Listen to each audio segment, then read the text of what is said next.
Good evening, class of 2022. And thank you all for coming to this baccalaureate service. This service is a pause on the eve of your graduation from college, one of the most important accomplishments in your lives. It has been said that if graduation is about thousands of flying flags, baccalaureate is about a pause in a beautiful, serene space filled by thousands of burning candles. Today, the candle on the stage reminds us that we are holding space for this important time of reflection. For we are hopeful that this service will remind you that you are more important than just your accomplishments, but you are a unique person who is part of the evolving mosaic that is Williams College. We invite you to take a deep breath and reflect on your time here at Williams through music and readings from sacred text and commentary spoken and sung by some of your classmates.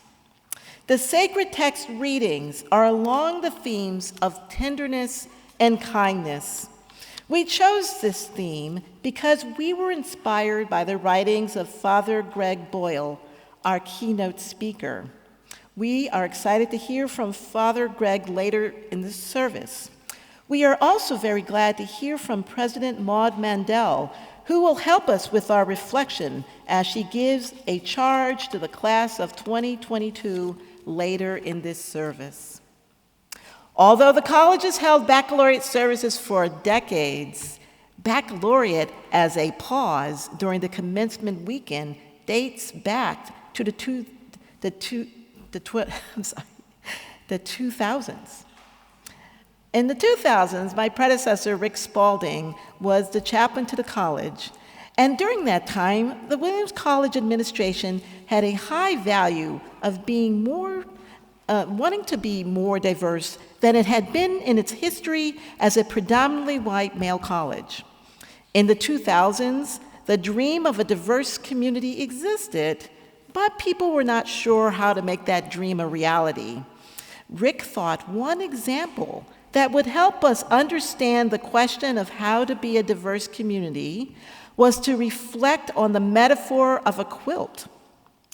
The chaplain's office in the 2000s commissioned Williamstown artist Deb McDonald to make this quilt. Each part of the quilt is its own unique piece, but together, these pieces form a unique and beautiful work of art. The quilt has been displayed during the baccalaureate service ever since. Before we hear the readings and the music, I want to acknowledge a few things. We are still in a global pandemic in a world that is being torn apart by violence and strife of all kinds. And I'm sure you're sick of hearing about that, right? But if you think about it, while you were here, the era of the idyllic college experience where you escape from the real world, that was not like your college experience, was it? Because in many ways, the real world moved right into your dorms during the beginning of the COVID-19 crisis and has been part of your college experience ever since. I want to acknowledge that the college experience that you all started with has changed, right? And it'll never be that way again. And in many ways, with your class goes the last memories of what that might have been. But I do believe that you're in a new place, and better to ask the following questions. What do I love, and how do I love in a diverse community? Is that not questions that you probably thought of among the many? What do I love? How do I love in a diverse community? I don't want to pity you for having had a challenging college experience. What I want to say to the world is, today's college graduates are ready to make this world a better place because the experiences you had. I also want to acknowledge, on behalf of the chaplain's office team of Rabbi Seth, Chaplain Bridget, Program Coordinator Asil, and Office Administrative Coordinator Rose, our thanks to many of you who've made this possible, and possible for us as a chaplain's office to serve you, regardless of your faith expression or no faith at all. In the past 2 years since we've had a baccalaureate, this is the first one in 2 years that is live. I want to thank 2 faculty members for their help with 2 chaplain searches, Dr. Jacqueline Hidalgo and Dr. Kumral Ashraf. And I also want to thank Tracy Finnegan, who served as an interim Catholic ministry coordinator, and Asil Abulab, who served as the interim Muslim program coordinator. Please read more of our words of gratitude in your program. But our team enjoys our partnership with faculty and staff as we provide this unique space for all of you. And finally, I want to remind you that the questions of what we love and how we love in diverse communities is an old question that dates back to the beginning of the college, especially when our school, in many ways, we did not answer that question about what do we love and how to love in diversity very well in the beginning. After all, our school was founded on lands of indigenous people. Perhaps because of our experience as COVID, because we have learned that in many ways, in order to really get through the tough times, it takes a lot of love and tenderness and taking care of each other. But while we are still living the questions of what do I love and how do I love in a diverse community, until then, we do what we can. But one of the things we do is we respectfully acknowledge that Williams College stands on the ancestral homelands of the Stockbridge-Munsee Mohicans, who are the indigenous people of the region, now called Williamstown. Following tremendous hardship after being forced from their valued homelands, they continued as a sovereign tribal nation in Wisconsin, which is where they reside today. We pay honor and respect to their ancestors, past and present, as we commit to building a more inclusive and equitable space for all. And as we move forward, still trying to live that dream of how do we love each other, at this moment, take a pause and reflect on where we've been so we can be better prepared for where we're going. Thank you.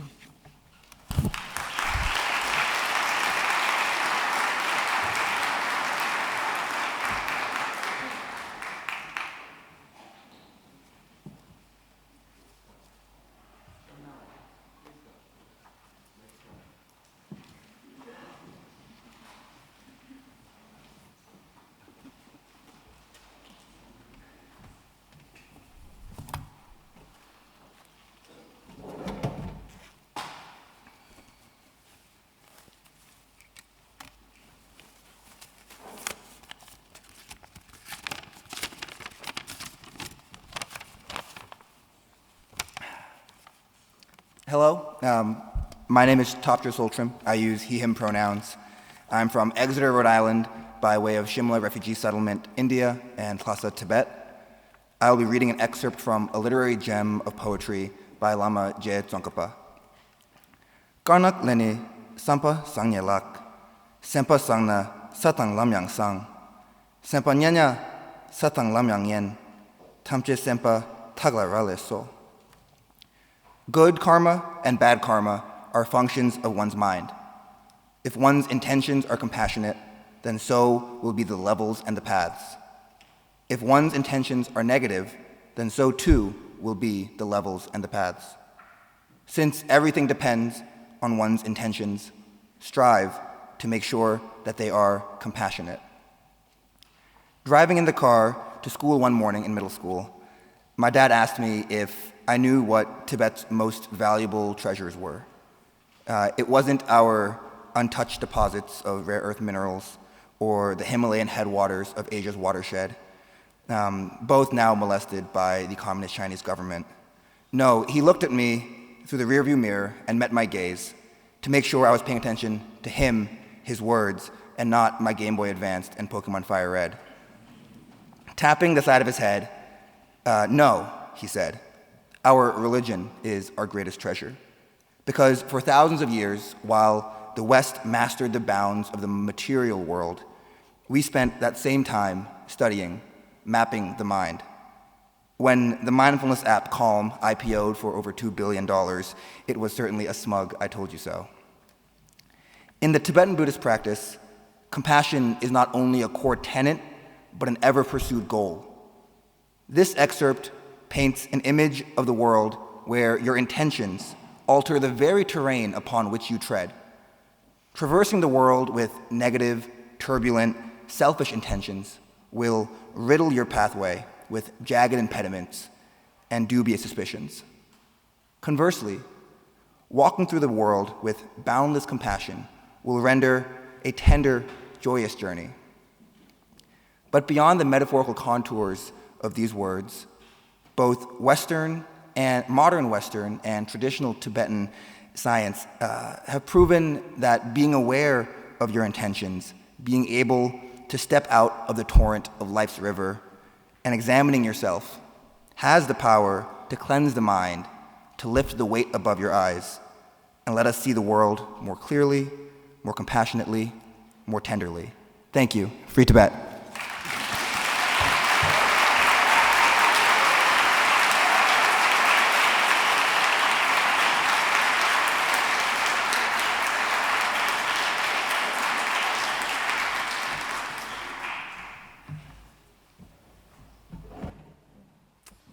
Short. Hi, everyone. My name is Melvin Lewis. I use he, him pronouns, and I'm from Dayton, Ohio. I was meant to be joined this afternoon by Noah Jacobson, who made the difficult and noble choice to stay home to protect all of us here and in the wider community. Our reading is from the Babylonian Talmud, a record of the discussions of several generations of scholars and rabbis. This text dates to over 1,000 years ago. While the Talmud is often dense and difficult to interpret, we felt like this passage spoke to the values that are important to us and that we hope to continue to center in our lives. The Talmud is written in Hebrew and Aramaic. I will be reading the first line in the original, and then we'll continue with the English translation. This passage is from Tractate Sota, page 14a. Ve'amar Rabbi Chama beRabbi Chanina, Rabbi Chama, son of Rabbi Chanina, said, Mai dichtiv achrei Adonai Elohechem telechu. What is the meaning of the verse, after the Lord your God shall you walk? V'chi efshar lo le'adam lehalech achar Shekhinah.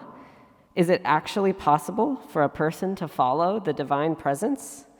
The text continues, rather, one should follow the attributes of the Holy One of blessing.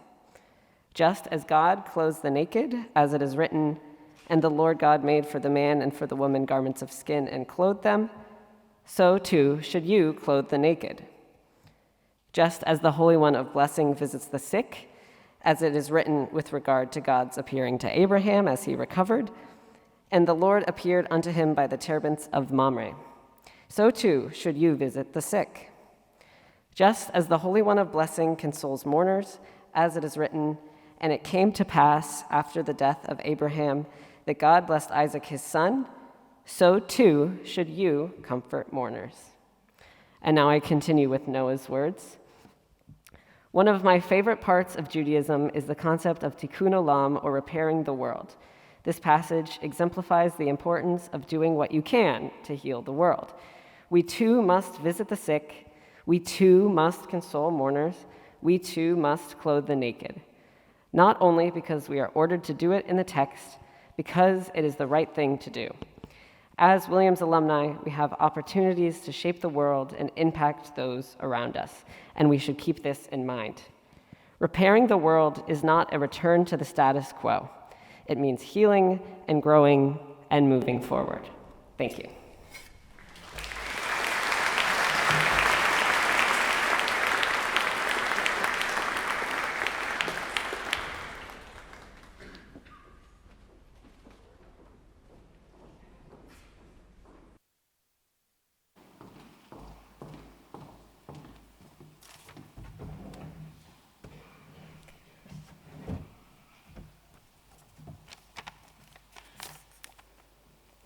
Bismillahirrahmanirrahim. In the name of Allah, the most gracious, the most merciful. Hello, everyone. My name is Samia Khan. I use she, hers pronouns, and I'm from Basking Ridge, New Jersey. And my name is Adna Muhammad. I use she, her pronouns, and I'm from Boston, Massachusetts. And we are honored to be sharing verses from sacred Islamic texts. The Holy Quran is a book of guidance and a steadfast cornerstone of comfort as we navigate both joyous occasions as well as uncertain times. I'm constantly inspired by its lessons and find courage in its hopeful messages. Today, we've selected the following verse to capture the idea of extravagant tenderness, a way of care that characterizes Williams community's subconscious superpower. Bal jaza'ul ihsani illal ihsan. This translates to, the reward of goodness is nothing but goodness. Time and time again, I have seen kind acts proliferate across campus to a never-ending rhythm. I think of a friend that dropped a care package by my door during the lonely times of COVID, as Adna did for me. I think of the surprise birthday parties that we've planned for our close friends. I think of the weekly catch-up lunches with classmates despite our busy schedules. These acts form a constant cycle of giving and receiving, reaching out and listening, the very definition of tenderness, and the micro-extravagances that build the backbone of our character as Williams students.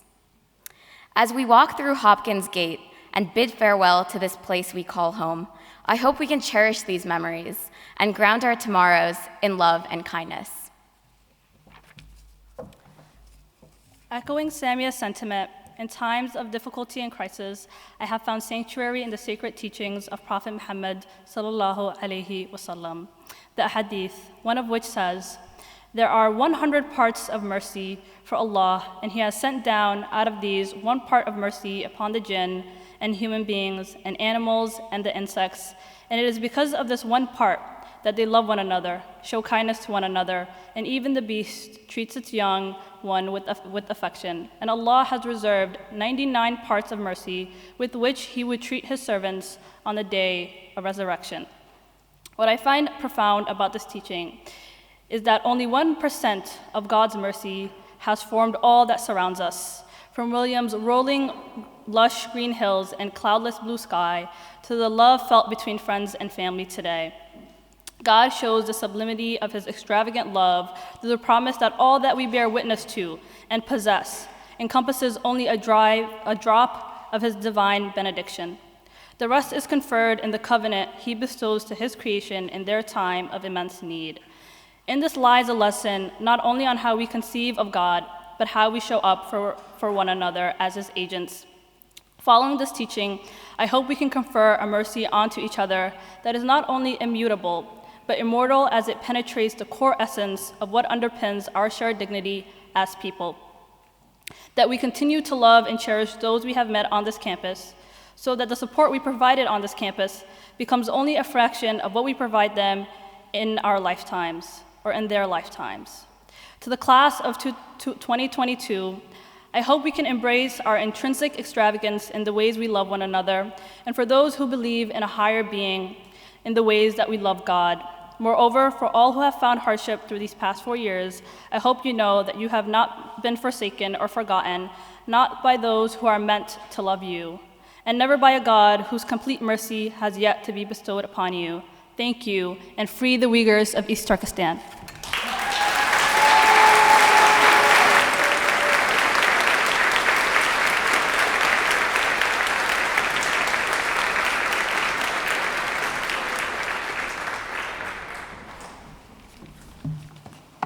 Hello all, my name is Leslie Garcia. I'll be filling in for Lauren Sang, who couldn't be here today. My pronouns are she, her, and I'm from Cumming, Georgia. Hi everyone, my name is Rebecca Park. I use she, her pronouns, and I'm from Maryland, China, and South Korea. I'll be reading a passage from the Gospel of Mark. Now there was a woman who had been suffering from hemorrhages for 12 years. She had endured much under many physicians and had spent all that she had, and she was no better, but rather grew worse. She had heard about Jesus and came up behind him in the crowd and touched his cloak, for she said, "If I but touch his clothes, I will be made well." Immediately, her hemorrhage stopped, and she felt in her body that she was healed of her disease. Immediately aware that power had gone forth from him, Jesus turned about in the crowd and said, "Who touched my clothes?" And his disciples said to him, "You see the crowd pressing in on you. How can you say, 'Who touched me?'" He looked all around to see who had done it, but the woman, knowing what had happened to her, came in fear and trembling, fell down before him, and told him the whole truth. He said to her, "Daughter, your faith has made you well. Go in peace and be healed of your disease." In this passage, we see Jesus recognize and elevate the story of a marginalized woman in the midst of hurriedness. When the woman reaches out to touch Jesus in the crowd, she becomes healed immediately. Jesus could have kept on walking, as he is currently going to the home of a synagogue leader whose daughter is sick. However, Jesus stops. He interrupts his journey to recognize this bleeding woman who is hidden in the crowd. His friends try to hurry him so he can quickly heal the daughter of a synagogue leader who is wealthy, religiously esteemed, and socially privileged. Yet Jesus stops to recognize this woman and ask about her story. In the midst of the rush, he tenderly makes space for someone who could have easily been ignored as a poor woman who is ceremonially unclean from her bleeding. Jesus' actions show that this woman deserves to be seen, and her story deserves to be heard. Tenderness is shown by his uplifting of marginalized people and their stories as valuable and worthy to be shared. We each have stories. Unfortunately, some stories are more centered than others. I hope that as we leave Williams, we can think about how we can extend tenderness by centering the stories of those who have been historically marginalized. Thank you.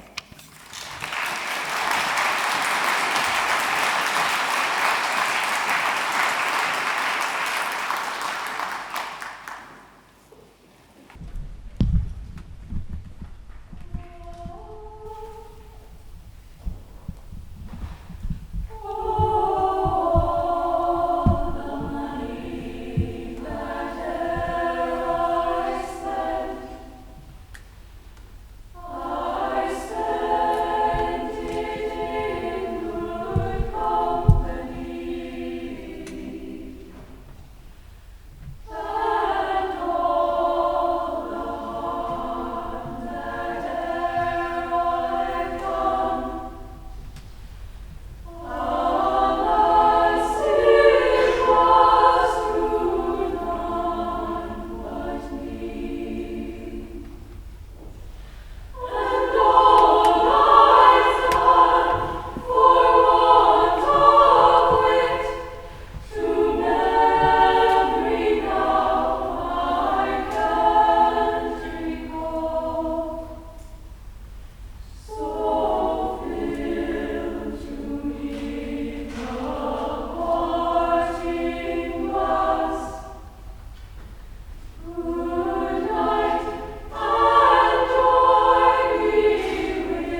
Good evening, all. Shri Guru Bhyo Namaha. My name is Mukund Nair, and my pronouns are he, him, his, and I'm from Houston, Texas.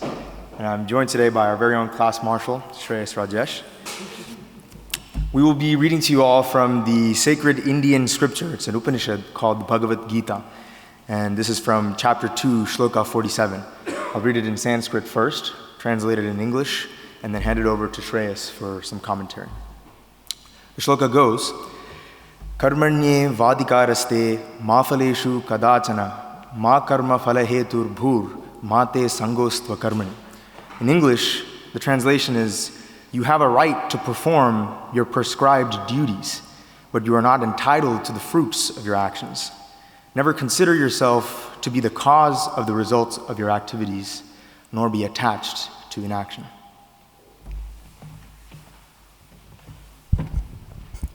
Thank you, Mukund. My name is Shreyas. I use he, him pronouns, and I'm from New Delhi, India. As Mukund mentioned, the verse we have chosen tonight is, as we see it, at the core of the holy text, the Bhagavad Gita, a sacred text in the Hindu tradition. It reminds us of a simple truth, that independent of our efforts, the results of our actions are not always in our hands. We ourselves must focus our energies and our emotions on the effort we put forward and try our best not to fixate on the results. We must remember that though we are not entitled to the fruits of our labors, the Lord's tenderness ensures that we will always have what we need. So in this moment of graduation, in this moment of transition, we share this verse as reassurance. No matter how crazy our adventures may seem, no matter how frustrating our failures, it is ultimately all in the Lord's hands. Our futures may not form the way we envision. We may fail and fail again. But as this verse reminds us, we should persevere, focus on doing what we believe is right, and know that ultimately things will work out as they are meant to. Thank you.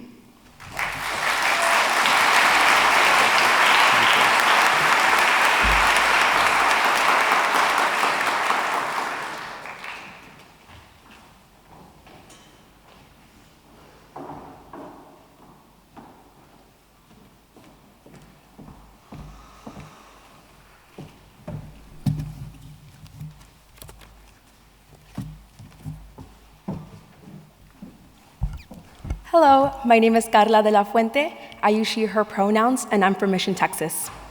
I will be reading a prayer attributed to Saint Teresa of Ávila. Cristo no tiene cuerpo sino el tuyo. No tiene manos o pies en la tierra sino los tuyos. Tuyos son los ojos con los que Él mira compasivo a este mundo. Tuyos son los pies con los que camina para hacer el bien. Tuyas son las manos con el que bendice todo el mundo. Tuyas son las manos, tuyos son los pies, tuyos son los ojos, eres tú su cuerpo. Cristo no tiene otro cuerpo sino el tuyo. Christ has no body but yours, no hands, no feet on earth but yours.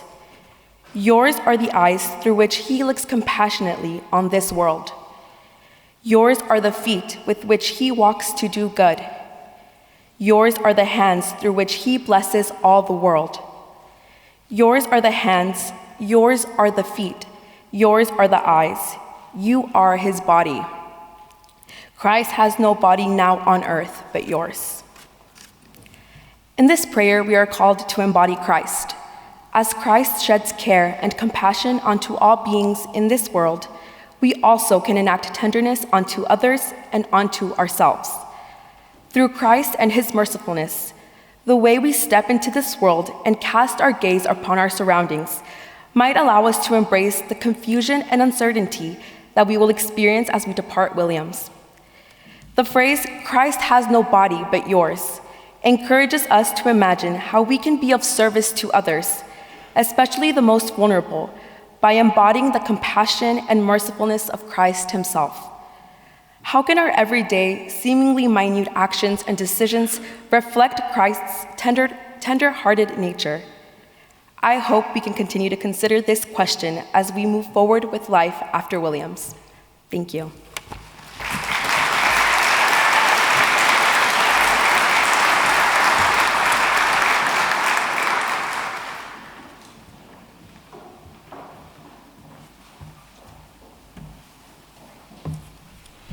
Hello, my name is Matthew Williamson, and I use he, him pronouns. I am from Maine. I'm Anna Leedy. I use she, her pronouns, and I'm from Maitland, Florida. I'll be reading from the Gospel of Matthew. At that time, Jesus declared, I thank you, Father, Lord of heaven and earth, that you have hidden these things from the wise and understanding and revealed them to little children. Yes, Father, for such was your gracious will. All things have been handed over to me by my Father, and no one knows the Son except the Father, and no one knows the Father except the Son, and anyone to whom the Son chooses to reveal him. Come to me, all who labor and are heavily laden, and I will give you rest. Take my yoke upon you and learn from me, for I am gentle and lowly in heart, and you will find rest for your souls. For my yoke is easy and my burden is light. We have spent so much time striving and working towards some higher method of learning or knowing, and I'm so grateful for all of the knowledge that I've learned at Williams. But the beautiful thing is that it is in the moments of stillness, the moments of connection, where I found myself. I'm so grateful for the days of rest and joy, for Mountain Day, for late night game sessions, moments where I wasn't trying to learn. I was resting and playing. It is beautiful that things hidden from the wise and understanding are revealed to little children. I know all of these celebrations feel like a launching into true adulthood, but as we explore the theme of tenderness, I think there are things we can learn from our past selves, from the children we once were. So I implore you, as much as you keep the learning from college, don't forget to keep the moments of rest and play, for it is in this that we see God. Thank you.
Father Gregory Boyle is the founder of Homeboy Industries, gang rehabilitation and reentry program in the world. For the past 50 years, Father Greg has been a member of the Society of Jesus, the Catholic Jesuit order founded by St. Ignatius of Loyola in the 16th century. He was ordained in 1984 and has spent most of the past 36 years living and working in his hometown of Los Angeles, California. In 1988, while serving as the pastor of Dolores Mission in East LA, Father Greg attempted to address gang violence in his community by starting a job training program. The scope of this project has grown. Today, that organization has become Homeboy Industries, an 18-month education and job skills program that employs 500 people through 10 different social enterprises across LA County. Father Greg has written about what he has witnessed and experienced in 3 books, including his 2021 memoir, The Whole Language. Despite the challenges that he has faced in his ministry, Father Greg remains joyful and hopeful.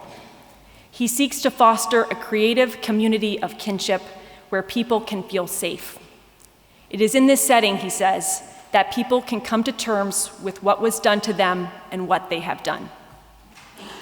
With tenderness as his methodology, Father Greg seeks to foster healing. In a world in need of healing, we are grateful to welcome Father Greg to Williams College. Thank you.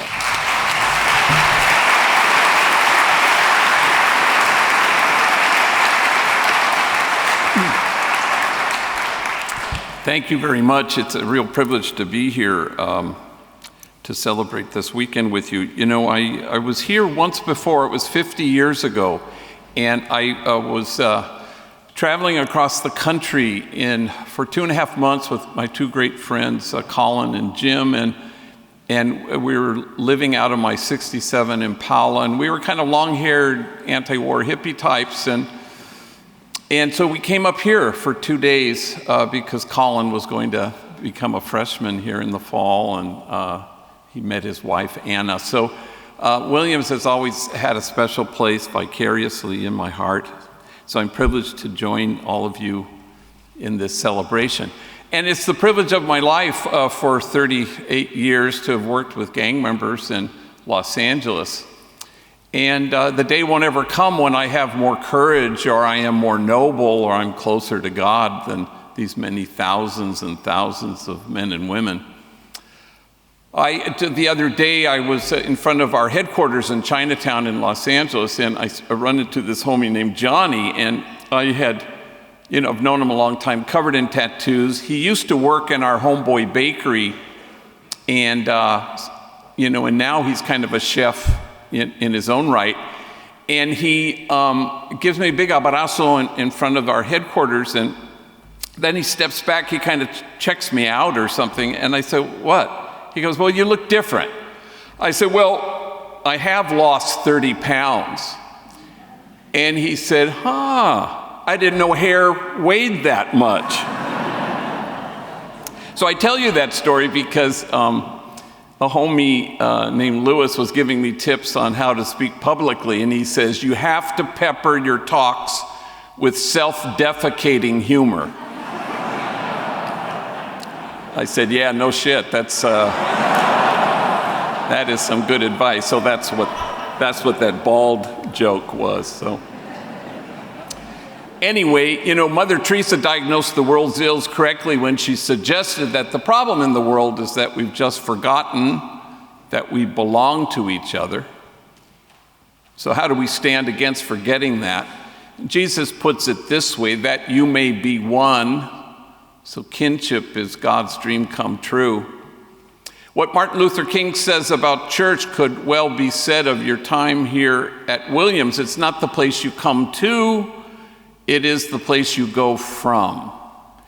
And you go from here with intentionality to create a community of kinship such that God, in fact, might recognize it. You go from here to imagine a circle of compassion and then imagine nobody standing outside that circle. You go from here to dismantle the barriers that exclude, that they all may be one. You go from here to stand at the margins because it's the only way they'll ever get erased. You go from here knowing that kindness is the only non-delusional response to everything, which is to say every other response is delusional. You go from here to stand with the poor and the powerless and the voiceless, to stand with those whose dignity has been denied and those whose burdens are more than they can bear. You go from here to be souls that ventilate the world with tenderness, because that's the only way the world will ever change. You go from here knowing that structures change when people do, and people change when they are cherished. You go from here to stand with the demonized so that the demonizing will stop, and with the disposable so that the day will come when we stop throwing people away. No kinship, no peace. No kinship, no justice. No kinship, no equality. No matter how singularly focused you may well be on those worthy goals, they actually can't happen unless there's some undergirding sense that we belong to each other. And so you inch your way out to the margins and you brace yourselves, because the world will accuse you of wasting your time.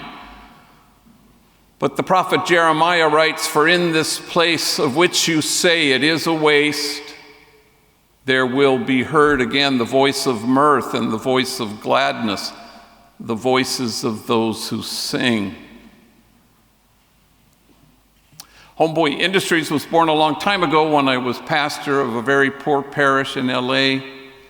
Nestled in the middle of 2 public housing projects, we had 8 gangs at war with each other. The LAPD called my parish the place of the highest concentration of gang activity in the entire city. I buried my first young person killed because of this sadness in 1988, and I buried my 255th 2 weeks ago, a young man named Jacob.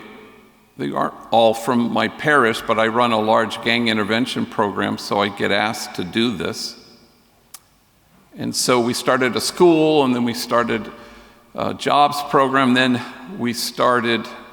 now we have 10 social enterprises where rival enemy gang members work side by side with each other. You do not go to the margins to make a difference. You go to the margins so that the folks there make you different, so that you can be reached by them, so that you can receive who they are, so that your heart can be altered. And then you stand together in exquisite mutuality, inhabiting your common dignity and nobility. As the Buddhists say, "O nobly born, remember who you really are."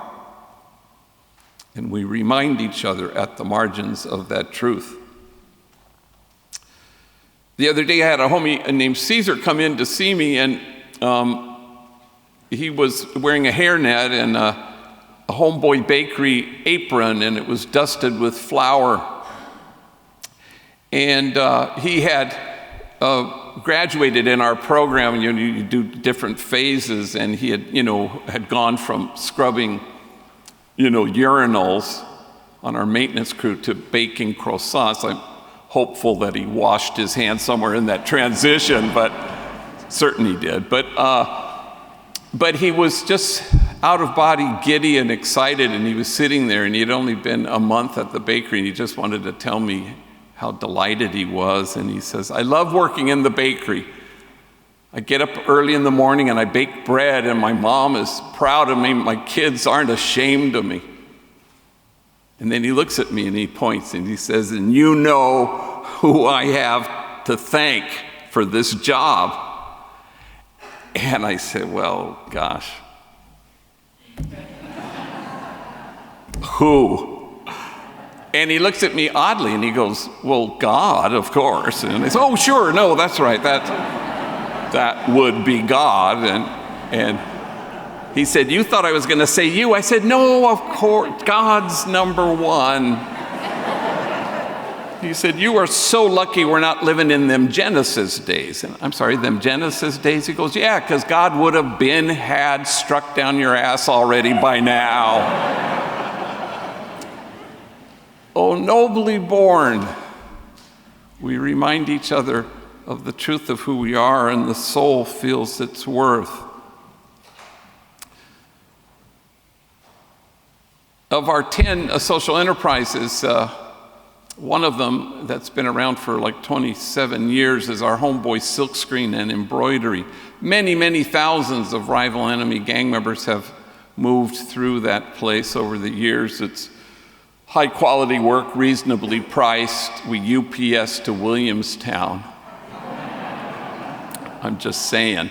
And so homies always come to me and they think they're ready and they walk through the door and they have to freely walk through the door. And this homie named Youngster said, I'm ready. And I thought he was, and he was like 19.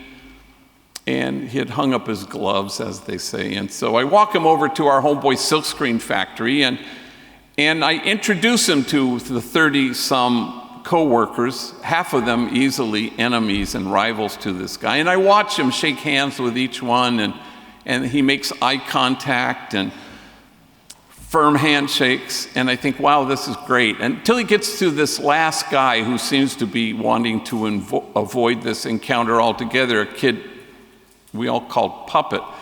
And when Puppet and Youngster are in each other's vicinity, they mumble something and they stare at their shoes, and they don't shake hands.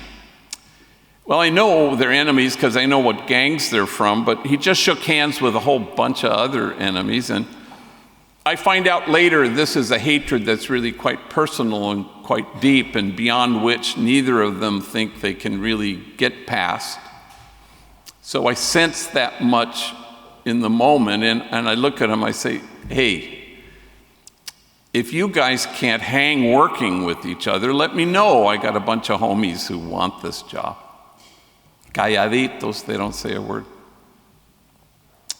Well, 6 months later, Puppet leaves his home to go to a corner store some distance from his house, and he purchases something, and then on the way home, he, for some reason, takes a detour, and a shortcut. He dodges into an alley, and because he took this detour, suddenly, unexpectedly, he's surrounded by 10 members of a rival gang, 10 against 1.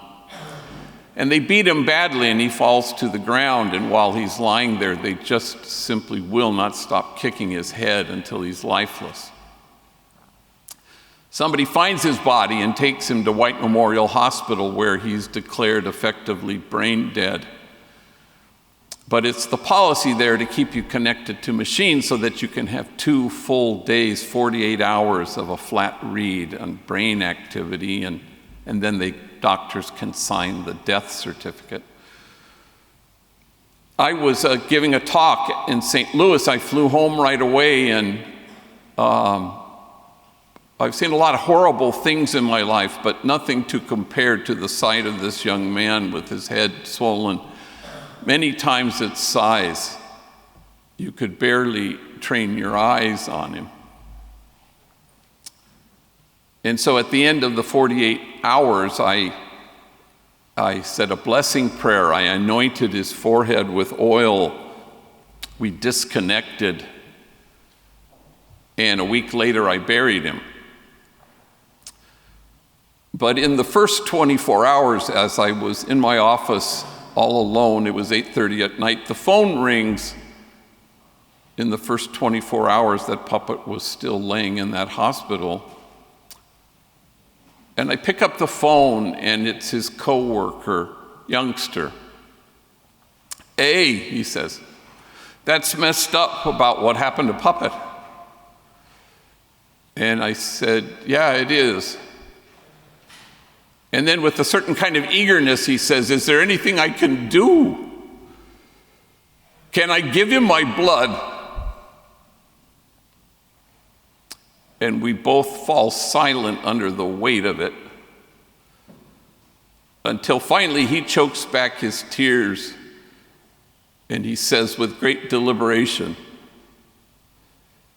he was not my enemy. He was my friend. We worked together.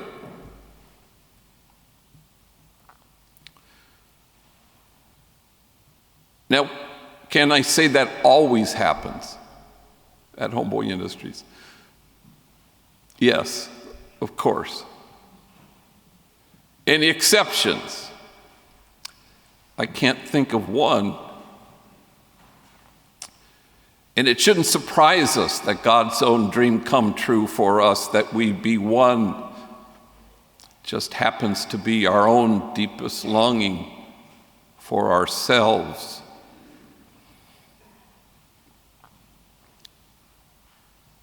Williams is not the place you've come to, it's the place you go from.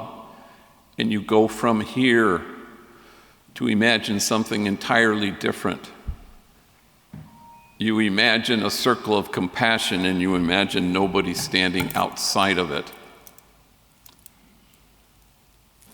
And you stand at the margins because it's the only way they get erased.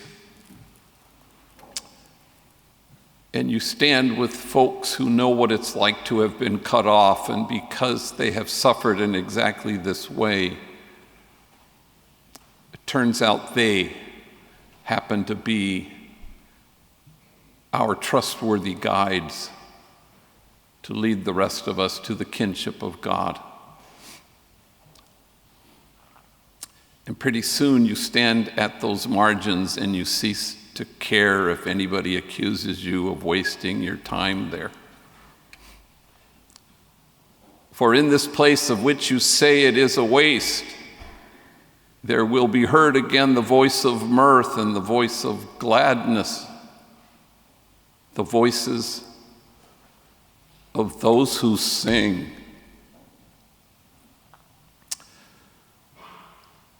God bless you, class of 2022.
Wow, you look so great, class of 2022. Can we give you a huge round of applause?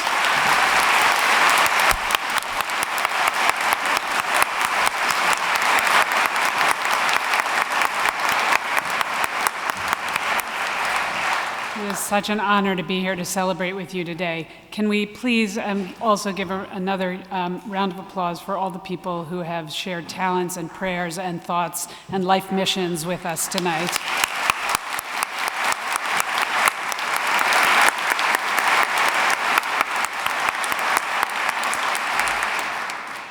So I'm really thrilled to be here to celebrate with you today for so many reasons, but not least among them is that we arrived at Williams together.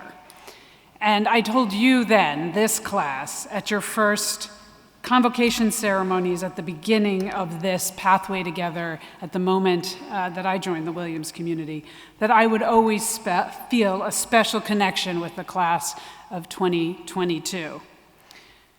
I had no idea how special it would be. So much specialness. You did it. Yay!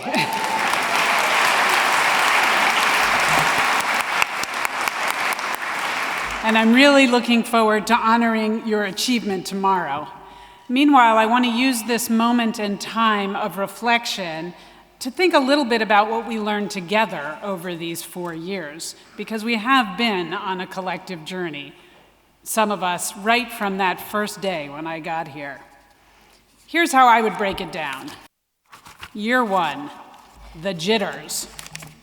How did you feel on your first day at Williams? Me too.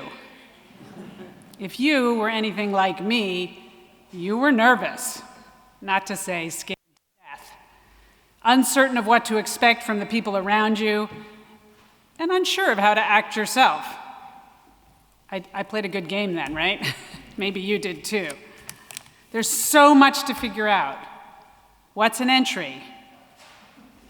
Can I talk in class without sounding really stupid?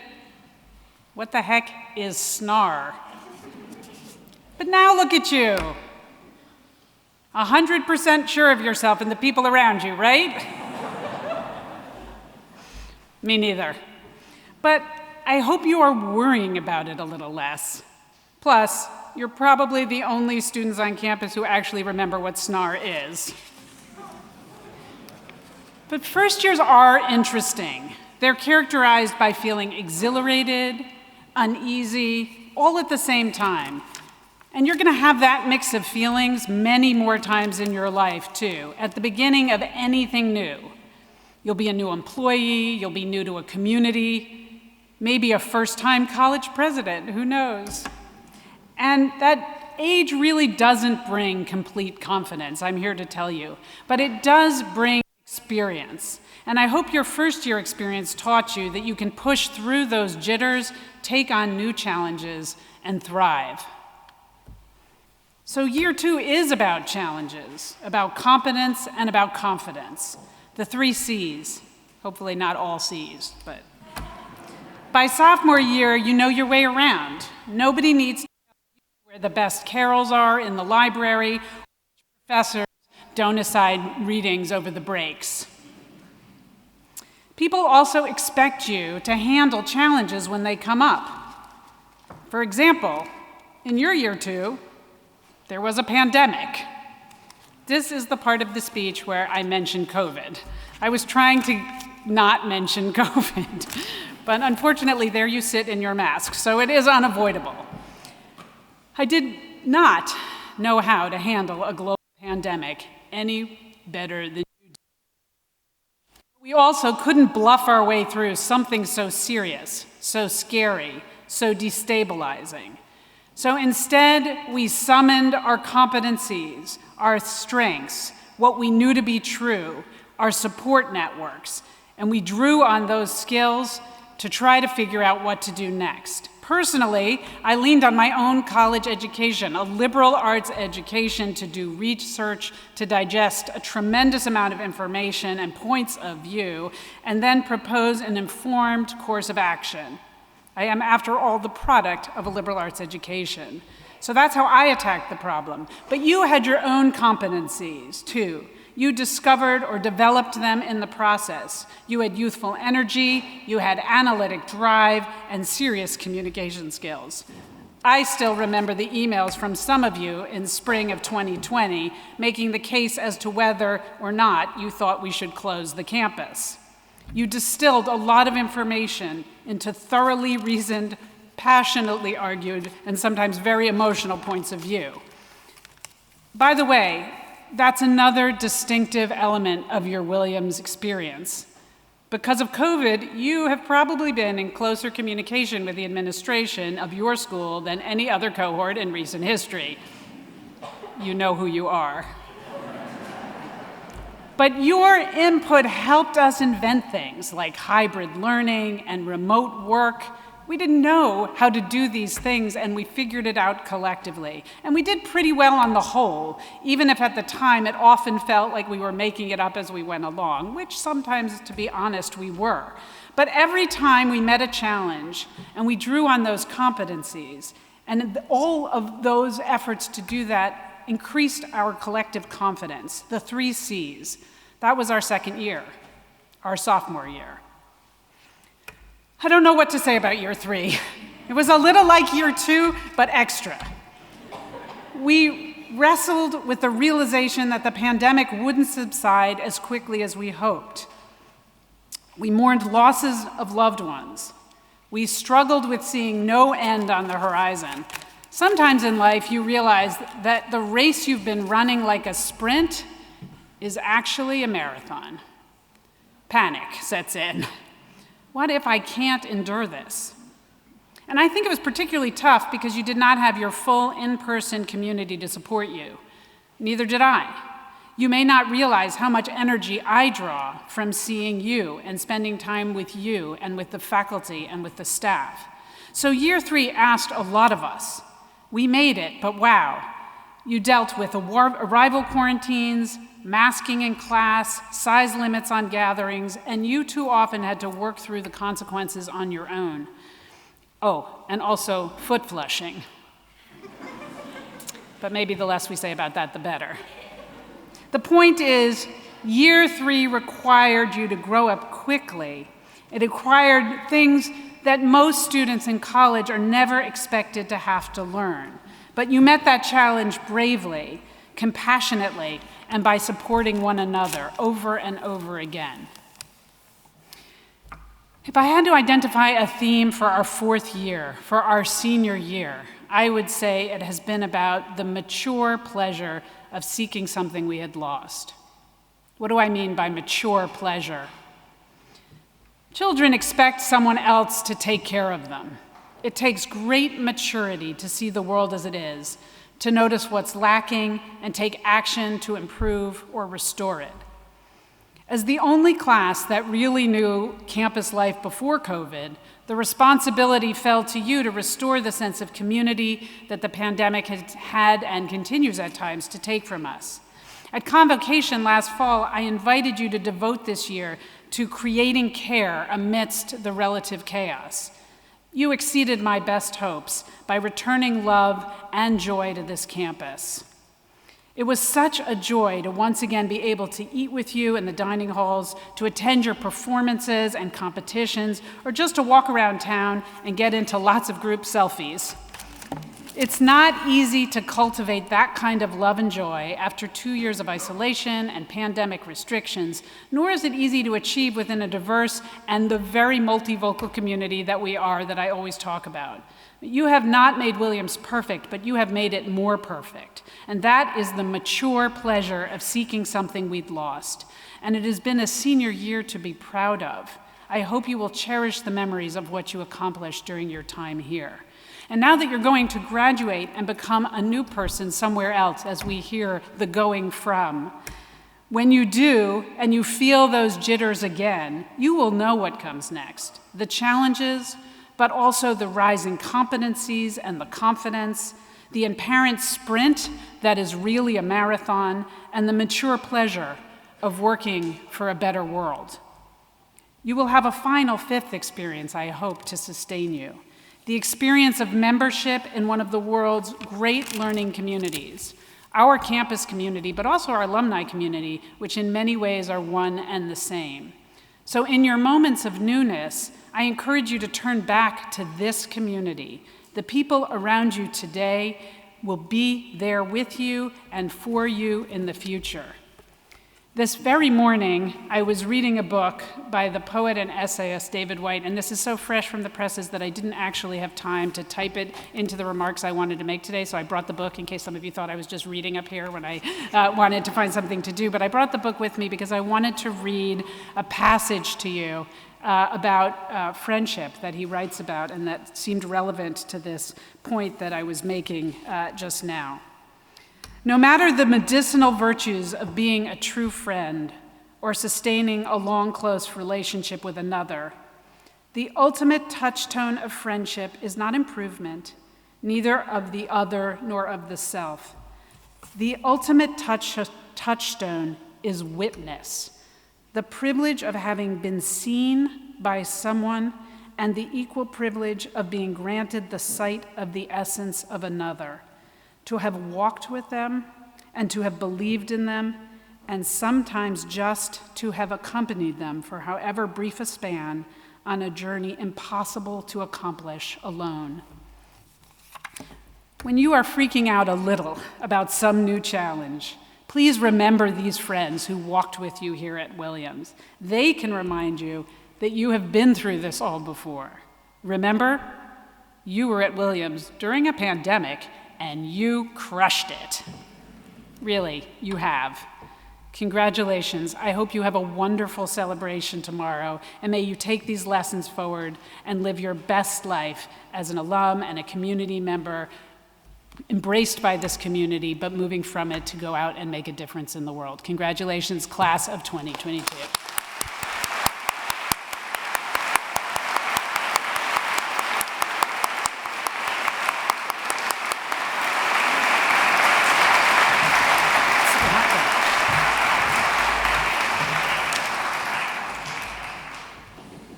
In the Roman Catholic liturgical tradition, tomorrow is the solemnity of Pentecost, the day when the Church celebrates that the Holy Spirit descended upon Jesus' closest followers, enabling them to go out into the world to spread the good news. For all of you, regardless of whether you identify with a religious or a spiritual tradition, tomorrow, the day of your graduation, marks the occasion when you are called to go out into the world to share what you have learned, gained, and been given here at Williams for the betterment of the world. As students, you've met friends, professors, and mentors who will be lifelong guides. You've navigated loss, uncertainty, and isolation during the COVID-19 pandemic, and encountered people with different viewpoints, experiences, and ideas. You've discovered new academic interests and learned more about yourselves and what you are capable of. You've cheered for your teammates, you've celebrated the beauty of this place, and you've created a home for one another. You've experienced the compassion, kinship, and tenderness that Father Greg spoke about. We pray that you, the class of 2022, will continue to be a community, that you will support one another as you channel your creativity and your intelligence in the service of others and for causes that you believe in. We give thanks for the ways that you have shaped this institution and will continue to impact its future. We pray that as you leave this place, you will be resilient when you encounter adversity, that you will practice curiosity and humility when you experience failure, and that you will keep your hearts open and share your goodness because you are so good. We bless you as you leave this place and look forward to welcoming you when you return.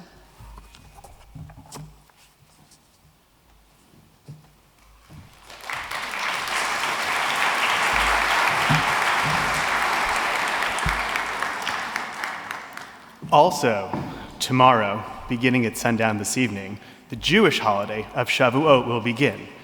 It's a holiday that commemorates the giving of the Torah at Mount Sinai so many thousands of years ago.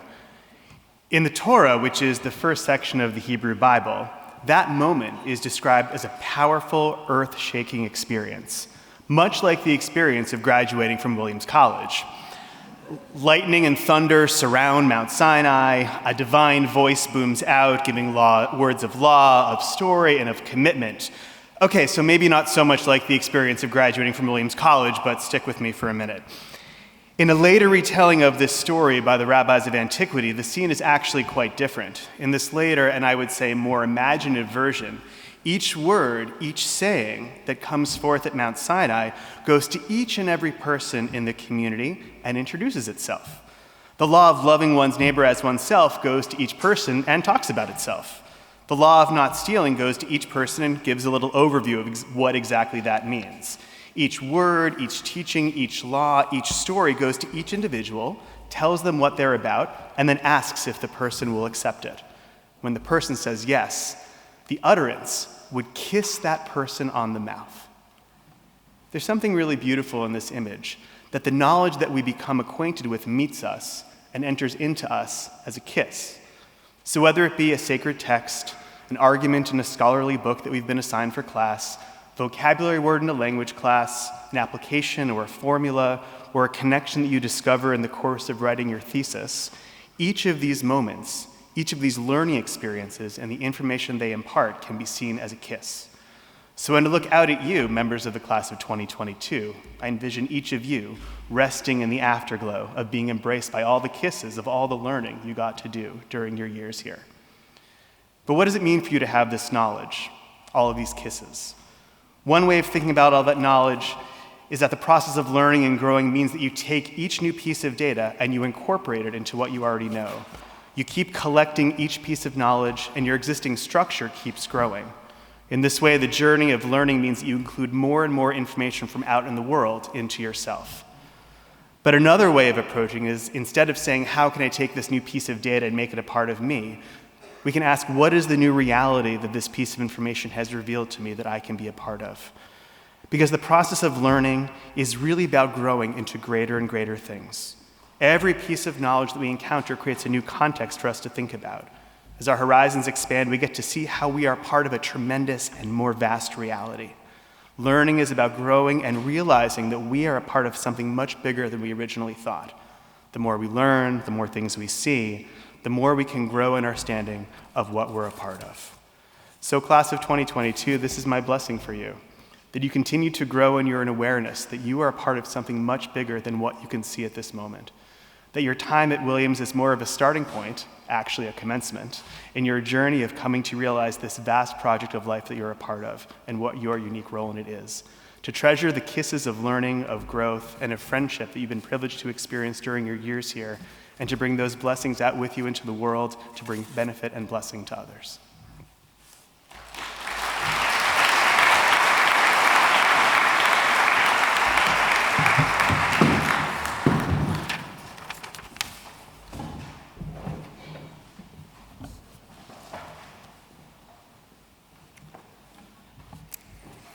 To the class of 2022, congratulations. Congratulations to you and all those who have nurtured and supported you and who are here to celebrate you. 7 years ago, I sat exactly where you sit now, proud and terrified and anxious and excited for what was to come. Most importantly, I left my time at Williams grateful for the joys and the struggles and the relationships I had built and the kindness that I had experienced from so many. The seemingly small moments that had the largest impact. That time, my dad and I couldn't find Hopkins Hall on my first day here, and a student asked us if we were okay and walked us over there herself. Or the semester, my friends knew I was feeling homesick and decided to surprise me by trying to make one of my mom's recipes in the Thompson Memorial Chapel basement. Or that November break, I couldn't go home, and one of my professors invited me to share a meal with her family. We have all experienced these instances of kindness, and they stick with us and keep us going. My blessing to you this evening is not only to practice kindness to those around you, but to open yourself up to receiving kindness from others. I hope you are able to trust the significance of people's kindness towards you and to believe it and let it in. And I hope that you reciprocate that kindness not only through your own kind acts, but your reactions to kindness that you receive. I'd like to share with you a story about the Prophet Muhammad, peace be upon him, about receiving a small act of kindness.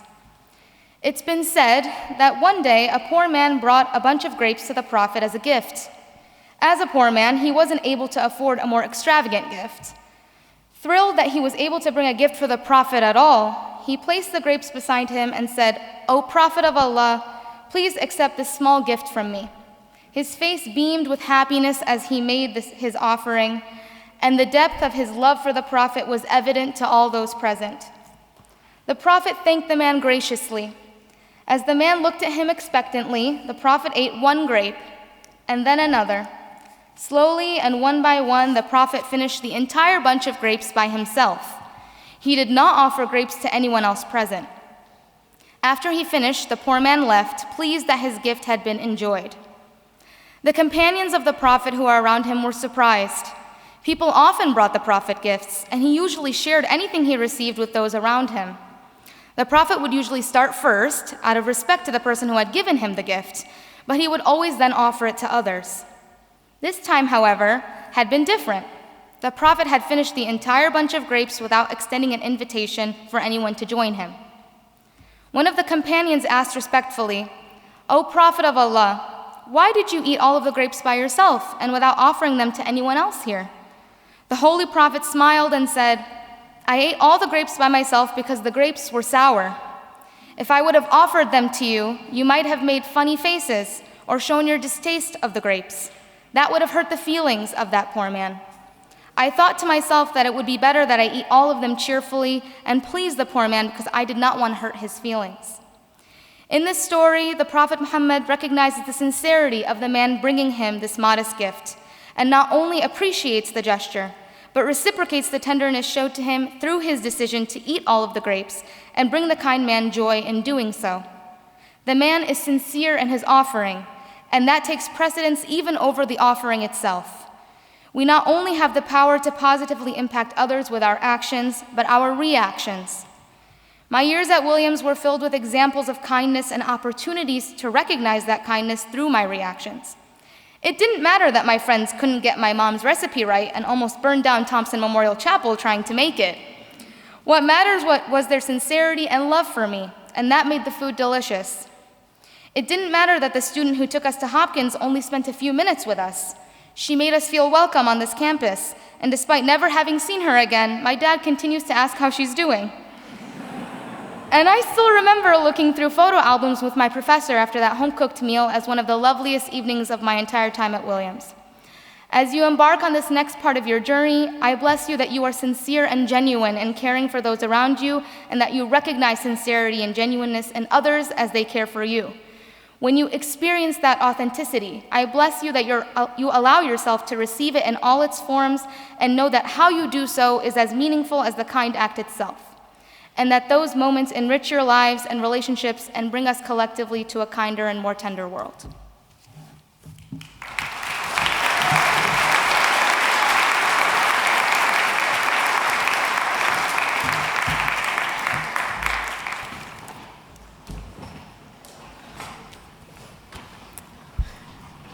So my tradition is, I'm an Episcopalian, and often what happens is if we have an opportunity to actually read a poem, we'll take it. And I'm a fan of the poet Mary Oliver. And I found this poem, and I feel like it's a prayer that I'd like to leave with you. It's an excerpt from her poem, Starlings in Winter. Ah, world, what lessons you prepare for us, even in the leafless winter, even in the ashy city. I am thinking now of grief and of getting past it. I feel my boots trying to leave the ground. I feel my heart pumping hard. I want to think again of dangerous and noble things. I want to be light and frolicsome. I want to be improbable beauty and afraid of nothing, as though I had wings.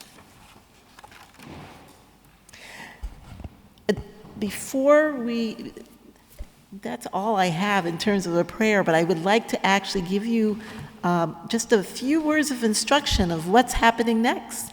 We are almost done, but you'll be hearing from Zambezi, and thank you all for being here this evening. And after Zambezi, the stage party will leave, and we're going to ask the students to stay seated as the stage party leaves. And then you can leave, but we really, really encourage you to go out dancing, because the recessional music will be Zambezi. So Zambezi will be playing twice. So after the first time, I will give a brief benediction, and then the stage party will leave. So thank you.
Class of 2022, thank you for coming and teaching us many things. I'm going to miss you guys. Thank you for the privilege of being part of your college journey. May you grow in your knowledge and heal from your wounds. May you let go of this period of your life, but not let go of the people you love or the lessons you have learned. May you leave behind effortless perfection and embrace the challenge of living lives of kindness and tenderness, bravery and courage. And during this time when things are still quite difficult, where there is so much loss, may you continue to live the questions of what do I love and how to love others who are different from me.